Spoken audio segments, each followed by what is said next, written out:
All right, friends, I just listened to a podcast about fees in a portfolio, and I don't get it. I don't get it. I'm just going to say up front, and I know it's going to tick some folks on this channel who follow me who are advisors. Let's just, for simplicity, say you got $1 million portfolio. Just say that. You can say I got a $500,000 portfolio. That's fine.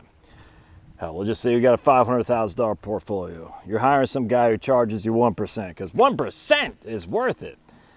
All right, that's $5,000 a year you're paying. $5,000 a year. So in a $500,000 portfolio, and we'll say you got 5% rate of return, you made $25,000, but yet you had to pay $5,000 in fees. All right, so you lost 20% of your total return to the advisor.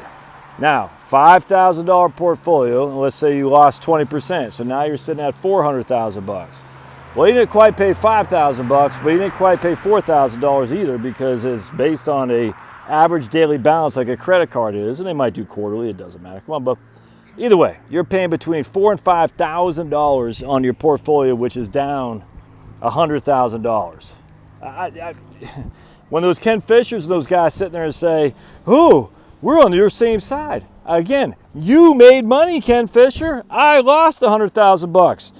You didn't make $5,000. You only made $4,000. We'll say $4,000 for simplicity.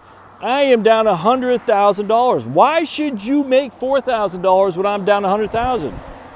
Well, because the markets. And there's always an excuse, this, that, and the other. All right, so let me share something else with you. This is where I wanted to do this video. I'm taking old Pablo for a walk here. He is not trying to go poop, man. I tell you what, I think it's too hot. Come on, bub. No, that's a pretty busy place right there. All right. So let's think about this. I got a 2010 Honda Odyssey. We're going to trade that sucker in, all right? And because it's too big, we don't need it anymore. You know, we got a kid that's, hey guys, hey! My next door neighbors. We got two of the cutest kids we've ever seen. All right, so we don't need it anymore because it's, one kid's out of school, out of the house. They got those automatic sliding doors, but the boys now know how to open a door by themselves because they are in middle school.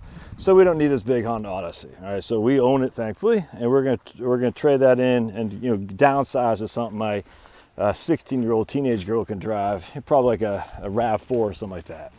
So I'm looking at older RAV4s, 2010 to 2012, probably 2014. 2015 model, something like that. We're going for roughly $15,000. All right, so think about that. That car that cost me, we'll just say $15,000. I'll probably get 10 for my trade, so it's going to net me $5,000 when all said and done. I have to come up with $5,000 to pay for this car. So for you to sit there and say, as a financial advisor, well, I only charge 1% on assets or whatever it is. You are charging the equivalent of that vehicle for me. And yet your car, your asset base, doesn't pay your fee. Excuse me, I just got confused because the guy was driving by while Pablo was trying to run out there. You're charging the equivalent of that vehicle.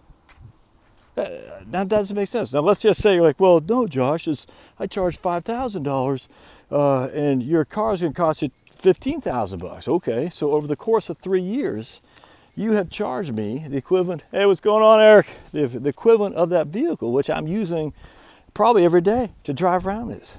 What are you exactly doing again? Tell me again. You're worth more than that vehicle to me? Just think how absurd that is. It's nuts. I literally don't understand it. And that's before you even think about the funds that are inside the fees that these guys are charging.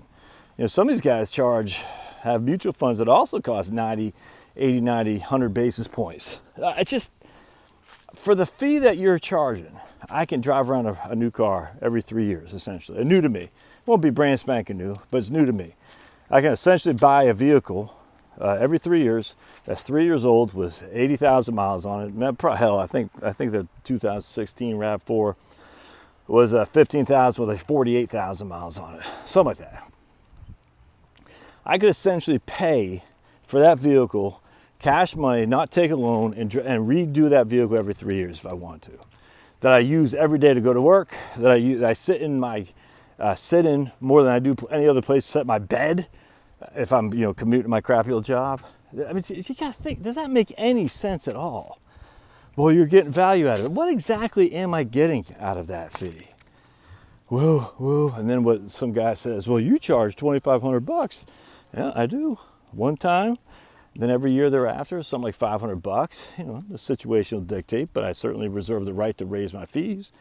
But that's my plan of action. I charge $2,500 for a full-fledged financial plan. I don't do any refunds, so people know before they pay what they're getting, and they've seen a million videos I've done, so they don't have to pay me, and they don't have to pay you either. I get that, but to say you are worth more than a new vehicle, again, a used vehicle, new to you vehicle, every 3 years is nuts.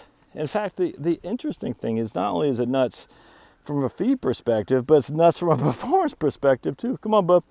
He's got his nose knee deep in the ground there. Let me show you. Hey, can you say hi? Hi. Pablo says hi. Can you believe some people say, you got to stop using Pablo in your videos. I get the entertainment value, but Pablo, he distracts you. Like, dude, man, if you want professional videos, this isn't the place. This is not the place. I'm not a professional video connoisseur. I'm just old Josh with Pablo. And I tell you, what was the giveaway when I policed up his dog poop the other day? Now, I didn't show you the dog poop, but I did show you him squatting and dropping a bomb there. You don't get that any other place. So if you're coming to this channel, you're looking for family fun, that's for sure, with a little bit of finance thrown in there. So anyway, don't pay fees. If you're an advisor, think about it. Why should somebody pay you those fees year in, year out, regardless of the markets do? But Josh, I can't charge fees based on account performance. No, you can't, which is stupid. I get that, but you can't. What you can charge is not asset fees, though. You can absolutely charge, like I do, which is hourly fee or just a straight financial planning fee, and that's what you should be doing. All right, we'll see you.